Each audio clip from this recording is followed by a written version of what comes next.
وحق ربي اخويا لا تضحكوني. قال لك ودي زعما داكشي باش تصرفوا على الناس اللي في مراكز حمايه الطفوله راه كيجي من الضرائب اللي تيخلصوا المغاربه. فرات انا من المغاربه. البارح كنتو نتوما الكبار تتخلصوا على الصغار، ودوك الصغار غير كبروا تا هما غيولوا بيخلصوا على الكبار، وهكاك غادا. وانت اللي تتهضر تلاقاك ما كتخلصش حتى سميتو هذا البارك فين تتحط الطوموبيل الاخرى ما عندكش اصلا الطوموبيل. هادو اللي تيهضروا تتلاقى الدوله ما تستافد منهم والو. كيخدموا غير البوليس والمخازنيه والجدارميه ونقدموا البوليس والامبولانس، كيسكروا كيدابزوا كيسرقوا العيالات وكيتحرشوا بالدراري الصغار وكيخدموا المخزن كامل. وتيجي تيقول لك انا تنخلص الضرائب. راه نتوما في مركز حمايه الطفوله كبرتوا بالضرائب اللي تنعطيو حنا. خويا نقول لك واحد الحاجه ما كنعرفكش انا نعاود نقولها. انا كنعرف سيدنا محمد السادس الله ينصرو ويعطى الله في عمره.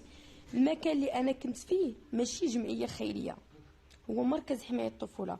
ومراكز حمايه الطفوله كاملين اللي فتحهم اللي بناهم اللي تشنهم هو سيدنا الله ينصرو صافي. والدوله محدده ميزانيه دوك مراكز حمايه الطفوله من غير الجمعيات اللي كتساهم باش الناس كيعيشوا تما، باش تاكلوا، باش تشربوا، باش هذا. فانت من انت باش تجي اليوم انا بحال كبرت انا في داركم؟ ما كبرتش اخويا في داركم، انا كبرت في دار الشعب. هذيك الدار دار سيدنا الله ينصرو، دارها ليا انا وولادك. ممكن انت تموت وتخليهم يبقاو هما يتاموا يمشيو يعيشوا تما، ما يبقاوش كيدوروا في الزناقي. دارها الولاد هذاك الاخر اللي كيعايرني كيقول لي الحمقى ممكن تجي شي سلطه دماغيه ويموت. شوف اخويا نقول لك واحد الحاجه، ما عمركم ما تحطوا رجل على رجل وتعيشوا وديروا راكم ضامنين الدنيا او قطعتوا الواد ونشفوا رجليكم. حتى حنا فاش حلينا عينينا ديجا قلتها لكم، كان الاب وكانت الام وكان الخوت كنا عائله سعيده ولا تعيسه. المهم كنا عائله. فجاه مات داك الاب، فهمتي، وتيتمنا. راه حتى واحد ما كيتزاد يتيم اخويا، فهمتي. حتى واحد ما كيختار البيئه اللي غادي يكبر فيها، سيرتو فاش كنكونوا وليدات صغار. انا علاش ديما كنقول لكم انا واحد الانسانه فخوره براسي، لان كيفاش غادا نقول لك، كبرت في مركز حمايه الطفوله وعقلت على الخير. انا ديما كنقول لكم انا دايره بحال الكلب، كنعقل على الخير.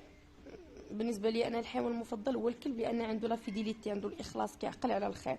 انا بحالي بحال داك الكلب كنعقل على الخير. فسيدنا دار فيا واحد الخير، فهمتي. وكل ماشي داك الخير اللي دار فيا سيدنا كوراني انا مضاربه لحمي ولا والده بزاف ديال الولاد في الزنقه ولا بقى حمقى ولا رامي حوايجي تندور في الزنقه. انا سيدنا الله ينصرو دار فيا الخير.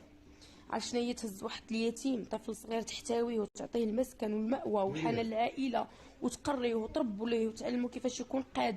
دوك اللي كيقولوا لي انت ما مربياش، هذيك كلمه انت ما مربياش هي كدل اصلا على شكون متربي انا ولا انت. انا رباونا في دار سيدنا والحمد لله. من ذاك النهار لدابا ما عمرني ما خدمت المخزن، ما عمرني ما دابس نمشي جودي البوليس، ما عمرني نعس في شي سبيطار ديال زعما داكشي اللي ما خدمتش انا المخزن. ما عمرني مشيت للحبس، ما عمرني مشيت للكوميساريه، ما ضربت الحميمه.